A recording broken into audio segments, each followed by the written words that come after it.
You can get a girlfriend and still be lonely. Some men become more isolated when dating. They stop calling their friends. They stop going anywhere without her. Every conversation, every weekend, and every sign that they'll still matter comes from one woman.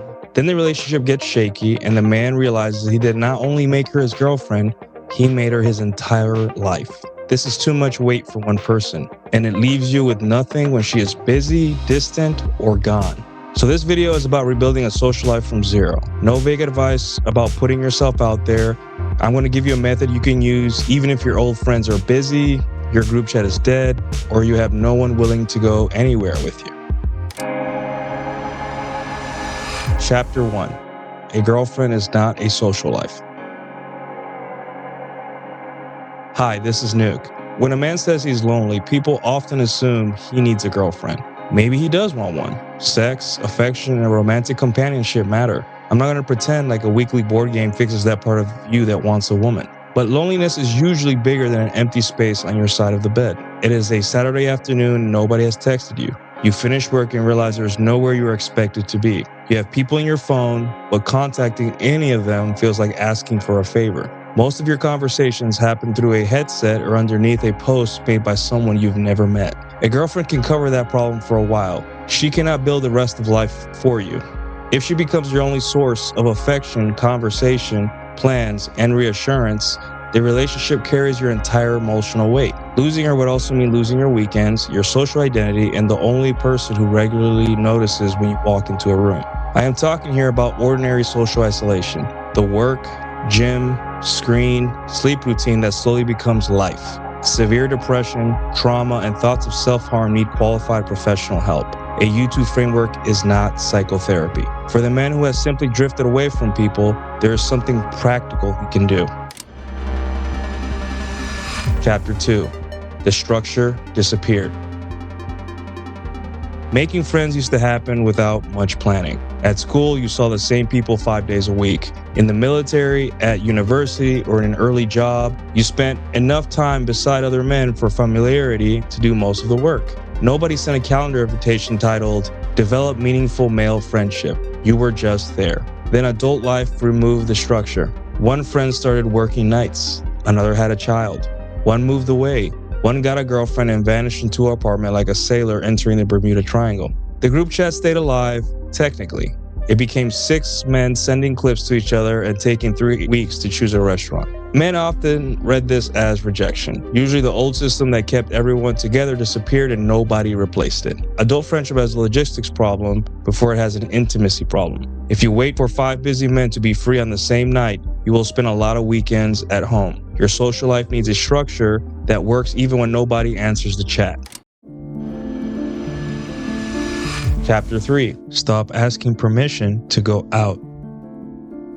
This is where men get stuck. You find an event and ask 4 friends whether they want to go. 1 says maybe, 2 leave the message on read, the last one agrees and cancels because his girlfriend made plans, so you stay home. After this happens a few times, you stop inviting people. You decide your city is dead, people are flaky, and modern life has destroyed community. Some of that may be true. You are still the one sitting at home. Change the invitation from, "Do you guys want to do this?" to, "I'm going Thursday at 7. Come through if you want." Then go. Your plan has to survive other people's absence. Otherwise, every busy friend has veto power over your life without even knowing it. This does not mean you cut them off or act offended. A man can still be your friend and be terrible at leaving his house. Keep the door open, just stop standing behind the door waiting for him.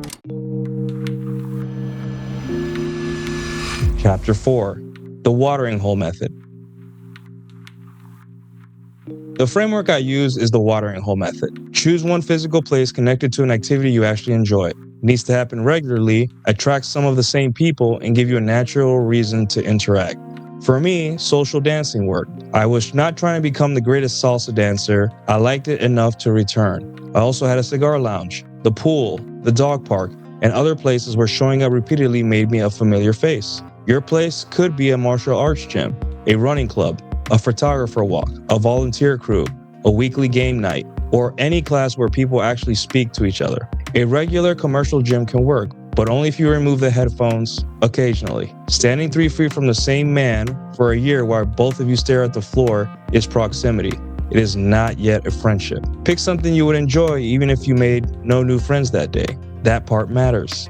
It removes the desperate energy of walking into a room and silently demanding that strangers rescue you. You are there to do the activity. Meeting people is what consistency adds over time. Chapter 5. Become a familiar face. Charisma helps. Familiarity is doing more work than most men realize. Go to the same place at roughly the same time every week. Give it at least 6 visits before deciding it does not work. The first night you are a stranger. By the 4th, somebody has seen you before. By the 8th, your absence becomes a little bit more noticeable. You do not need to walk in and perform. Ask a practical question. Learn the instructor's name. Say hello to the man from last week. Small interactions are enough because you will see these people again. This is the advantage. A nightclub gives you one night to manufacture chemistry with strangers. A recurring place lets trust grow through boring evidence. You showed up, you were normal, and you came back. Eventually, the bartender knows your order, the organizer knows your name, and the other regular sends you a message on when an event changes. You have started building social capital without organizing a summit meeting in the group chat. Chapter 6. Move one step outside the activity. Acquaintances do not automatically become friends. One of you has to move the interaction forward. Keep that move small and specific. I'm grabbing food after this. Wanna come? We are playing again Saturday morning. I'll send you the location. You mentioned that cigar place last week. I'm going Friday. This works better than saying we should hang out sometime, which is how adults politely agree to never see each other. Some men will decline, some will say yes and flake. Do not turn every scheduling problem into a referendum on your value. Keep showing up and pay attention to the people who reciprocate. Friendship also grows through ordinary usefulness. You introduce 2 people, remember a job interview, or help when someone needs a hand. They begin doing the same for you. Men often open up while doing something beside each other. The conversation arrives after the shared activity has made it safe. You do not have to sit across from a stranger and conduct a feelings interview on your second meeting. Chapter 7. Do not make women load-bearing. When you get a girlfriend, keep the parts of your life that made you socially healthy. You do not need to defend every Thursday night like it's protected by international law. Relationships require compromise. But disappearing from your friends whenever a woman enters your life creates a fragile system. Your girlfriend should be important. She should not be responsible for being your girlfriend, best male friend, therapist, social planner, entire weekend, and proof that your life has meaning. The arrangement makes a man clingy even when he tries to act attached. He knows that one breakup would take the whole building down. Keep at least one recurring place, 1 or 2 men you contact directly, and one project that moves forward whether you are dating or single. A friendship cannot carry your whole identity either. Learn a skill, train for an event, or build something. Give yourself progress that nobody can cancel by sending sorry, something came up. Then a woman becomes part of a life that already moves. She is not the engine keeping it alive.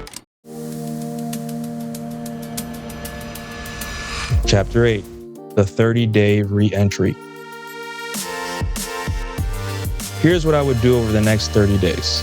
During the first week, choose one recurring activity and put the next 4 dates on your calendar.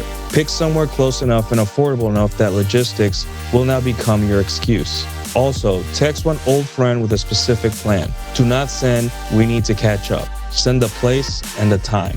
For the next 3 weeks, show up to the activity whether anyone joins you or not. Start one small conversation each time. Learn names, notice who returns. When you have spoken to someone more than once, make one simple invitation connected to what you're already doing. This is the whole plan.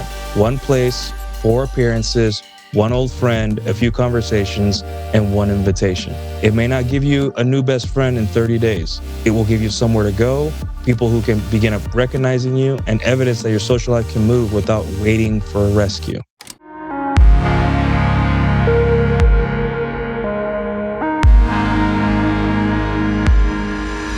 Chapter 9. Get back into real life. The internet can inform you and introduce you to people. It cannot replace the moment a friend makes you laugh so hard you lose your breath, dap you up after you help him, or notice you are becoming insufferable and make fun of the thing you did 10 years ago until you remember you are a normal person. Men need that grounding. I know going alone can feel awkward. I know showing up after work is harder than staying home and playing a game. There are nights when I do not feel like seeing anyone. Then I spend an hour with friends and realize I needed it. Loneliness is not always solved by finding the perfect person. A lot of the time you need a place to return to and enough initiative to return before it feels comfortable. Choose the place and keep showing up long enough for people to know you. Your social life will not arrive and knock on the door. You have to leave the house and meet it halfway. Watch, you do not need more red pill theory, you need reps next. This is the social version of the same lesson. Information helps, but nobody can do repetitions for you. If you want help applying these ideas to your own situation, the coaching link is in the description.